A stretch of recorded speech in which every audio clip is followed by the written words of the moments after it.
We're here today with Robbie, who works for the British government, and we're just going to have a chat like we normally do on these things, and then we'll see where it goes.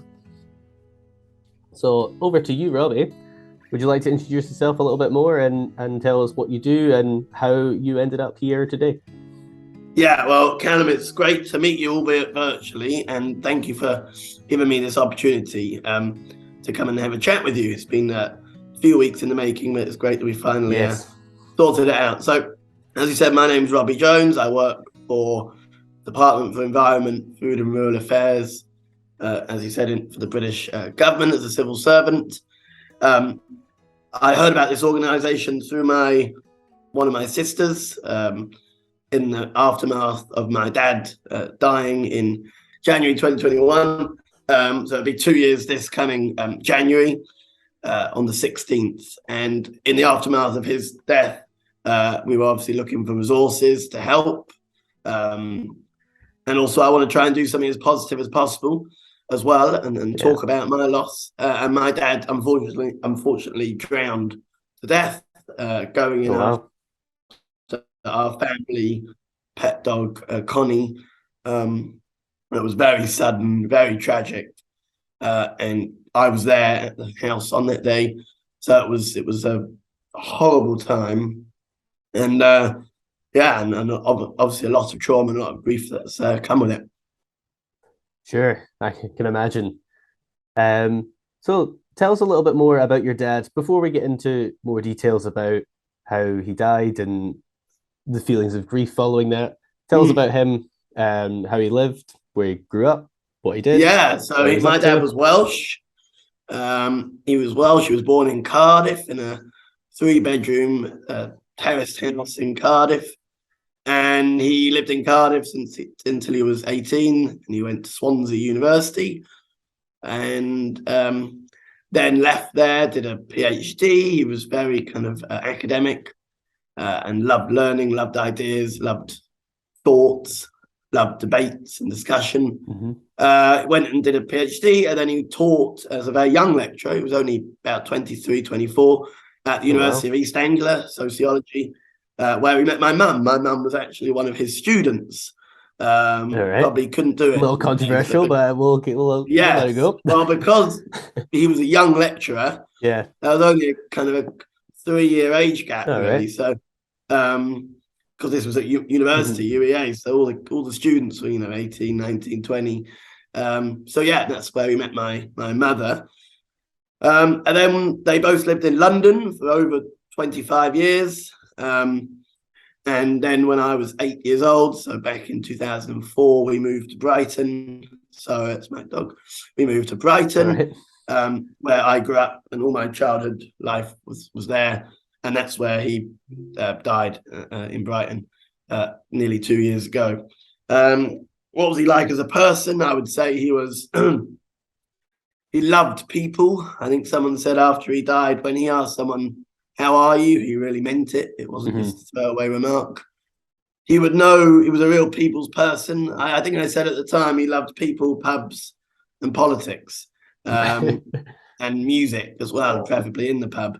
And he had a local pub called the Watchmaker's Arms, which was a micro brewery, which is a micro pub in Hove, and he was a real face there. And he still remains the logo of their social media pages. Yeah.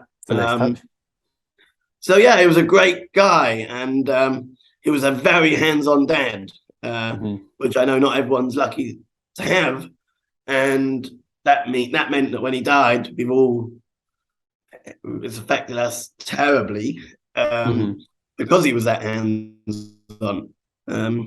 And going to football with him, going to the pub with him at all ages. He was a great guy, and obviously I look at the world of politics and current affairs, and that's what we talk about. We'd always not always agree, but we'd always have a discussion about various things, not just in the UK politics, but around Europe and around the rest of the world. So he was a very cultured, very clever guy. His career, he did very well for himself. He worked at the BBC, head of HR. He worked for Hologram, and he worked for when he set up his own business, management consulting, in particular with regards to leadership and how to make good culture in organizations and change effectively.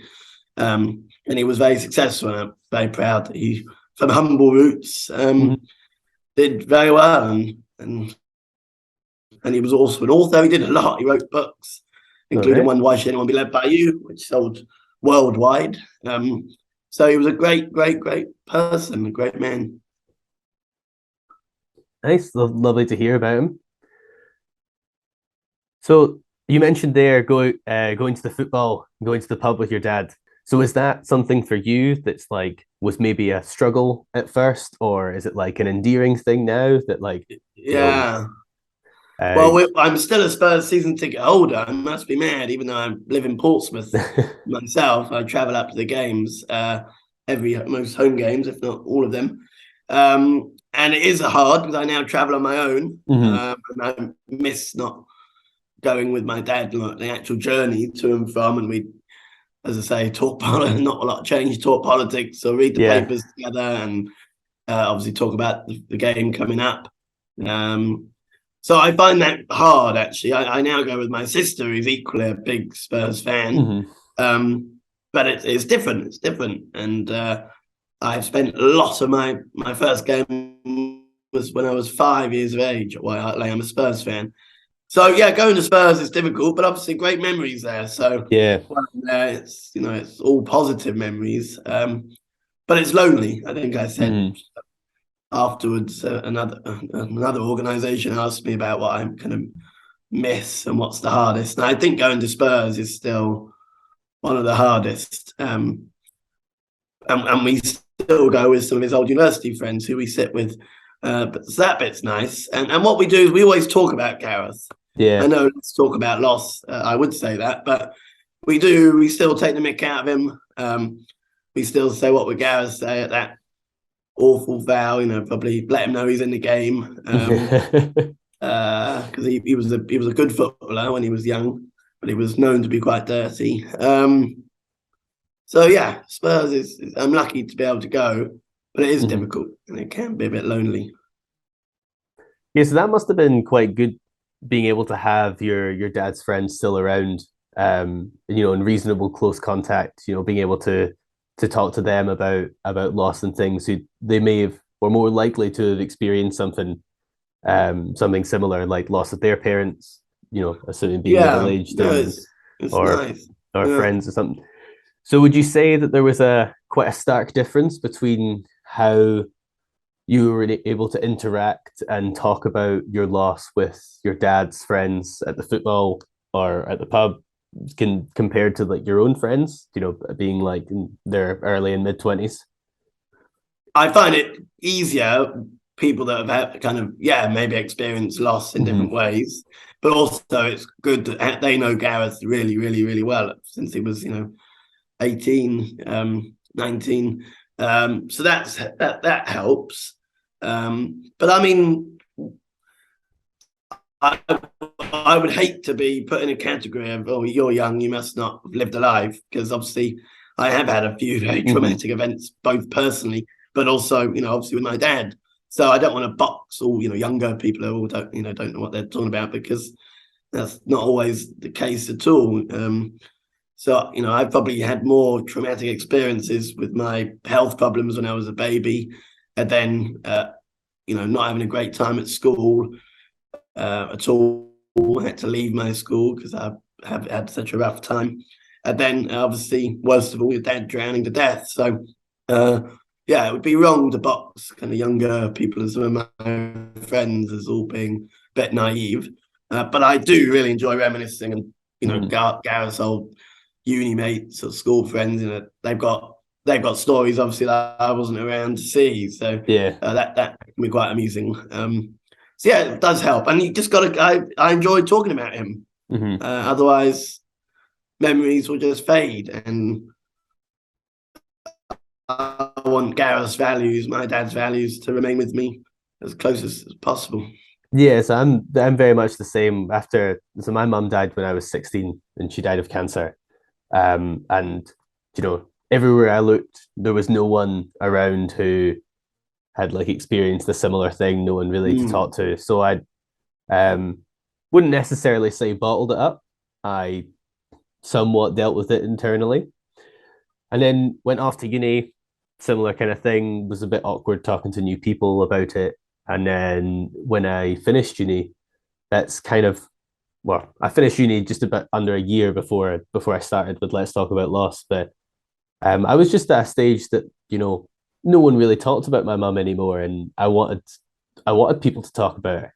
I wanted to share stories and just like say funny things or bring her up in a way where she was relevant, not be awkward.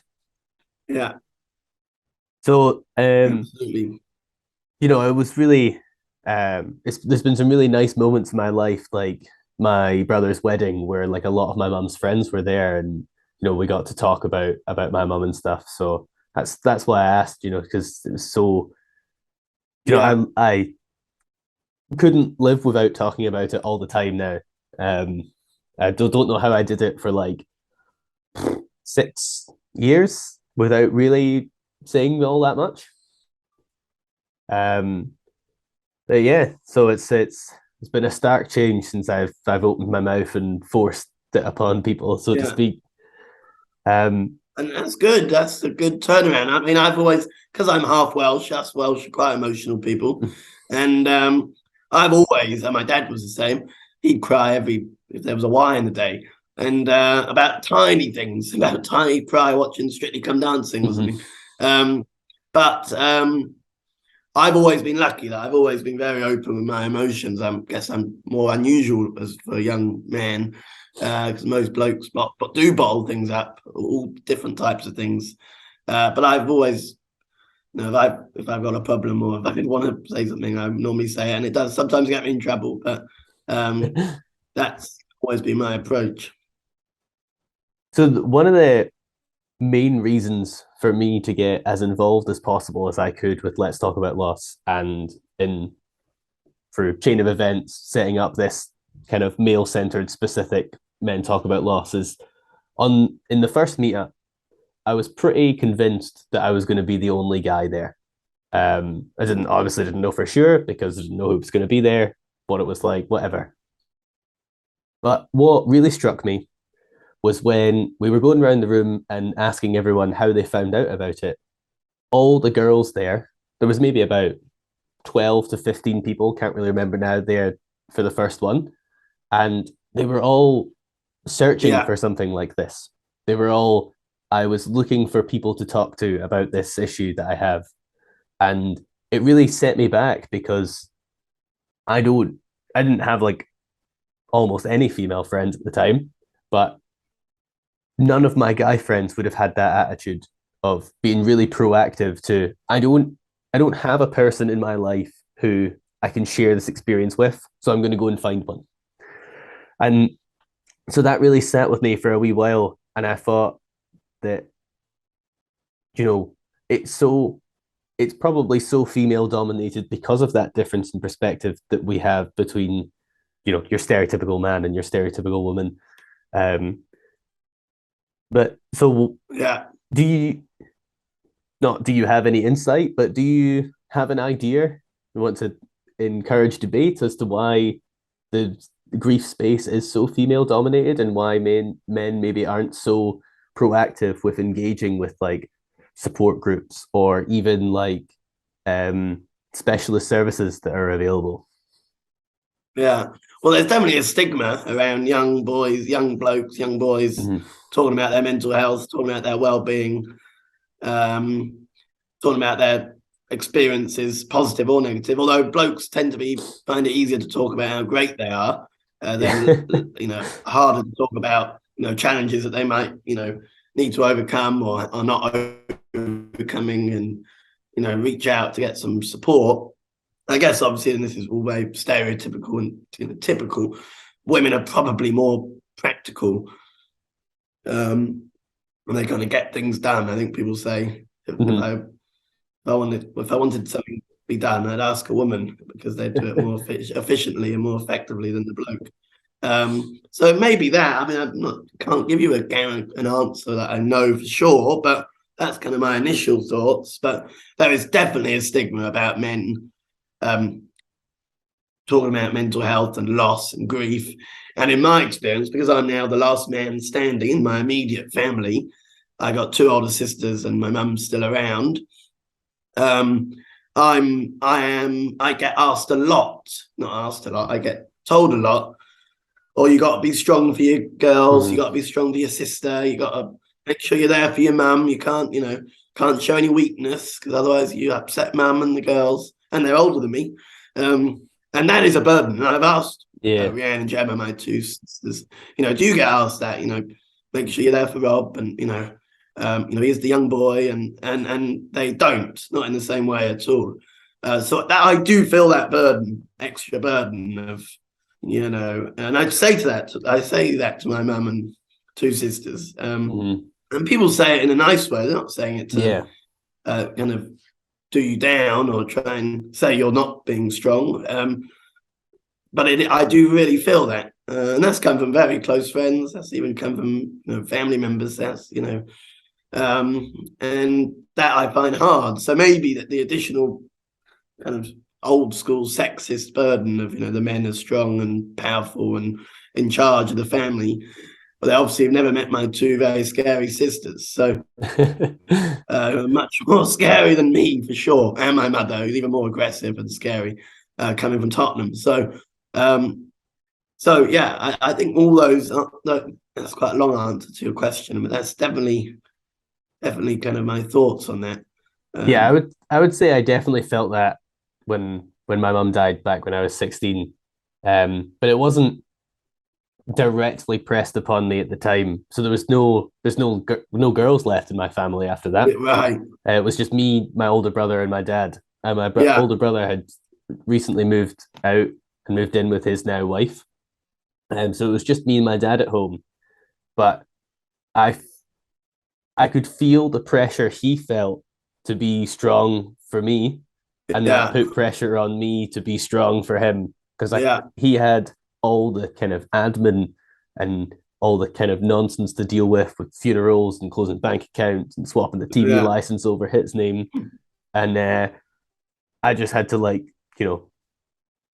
keep going, I suppose. But I definitely felt like big pressure to not make it worse for him than it was.